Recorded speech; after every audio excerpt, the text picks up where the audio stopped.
So the next speaker we have is another elected official who has taken this issue on from the beginning and worked at protecting her constituents, the chair of the Tompkins County legislature, Martha Robertson. Thank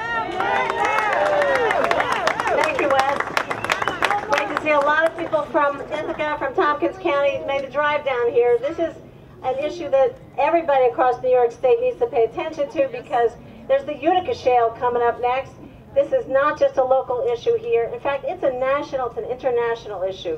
You know, I heard Brad Gill of the Independent Oil and Gas Association on the radio today still saying this is the same old fracking we've been doing for 60 years.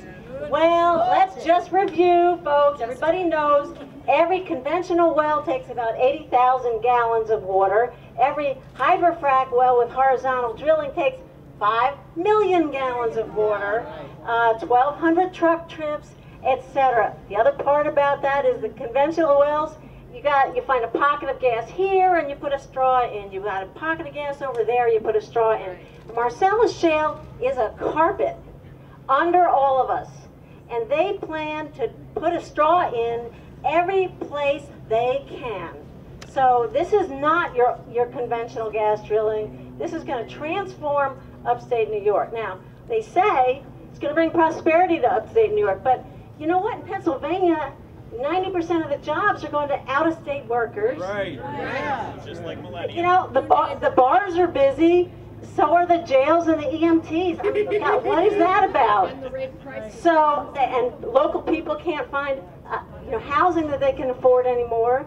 Yeah, you might have better, a few more people serving coffee. That's about it. Is that economic development? No. I tell you, in Tompkins County, we're already seeing property taxes, property values drop. People can't sell their houses if they're anywhere near a gas lease.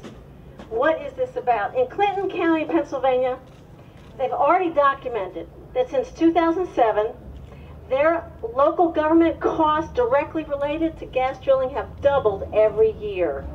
When does that stop? The revenues don't show up, by the way. They've studied places in the West. They've done studies. They've crunched the numbers. The revenues don't show up till 5 or 10 years after the drilling starts. So you got 5 or 10 years where citizens and taxpayers and everybody else is paying the cost. In Tompkins County, 40% of the land is leased, owned by 6% of the people. So 6% will benefit, the rest of us, all of us, will pay the cost. Yeah. Now, even if they could make this as safe as possible, even if they could, pace it so it didn't totally transform the landscape, I want to tell you, gas is not a cleaner fuel. There is real reason to worry that this could actually increase our carbon footprint rather than reduce it. Right. We could be going in the absolute wrong direction in terms of global warming.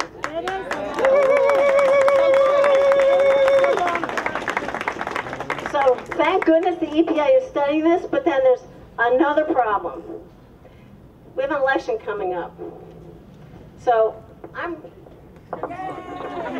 here to support Pam McAsee for state senate. If George Winter is your state senator in New York right now, you get a chance to vote for somebody who's really anti-drilling. That's Pam McAsee. That's a big change for New York State. Thank you. But the congressional issues are really imperative. And I see Dan Lamb in the audience from Maurice Hinchey's office. Yeah,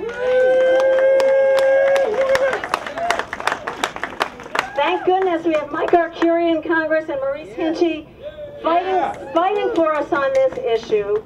If the House goes to the Republicans, and let me just say, I know people of all different political persuasions who are as worried as the greenest green.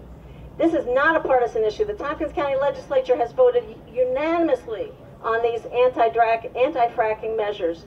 So this is bipartisan, it's nonpartisan, but you better worry that if the Republicans take the House, will they keep the funding behind the EPA study? You should ask any one of them you meet on the campaign trail. I'm going to guess not so much. So I just want to say a shout out to Maurice Hinchy. He's the treasurer of our district.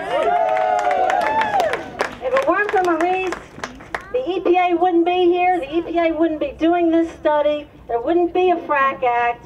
So, you know, we got to return Maurice and Mike Arcuri back to Congress and just keep fighting, because that's also not enough. We got to keep their feet to the fire also. Howie Hawkins for governor. All right. Howie Hawkins.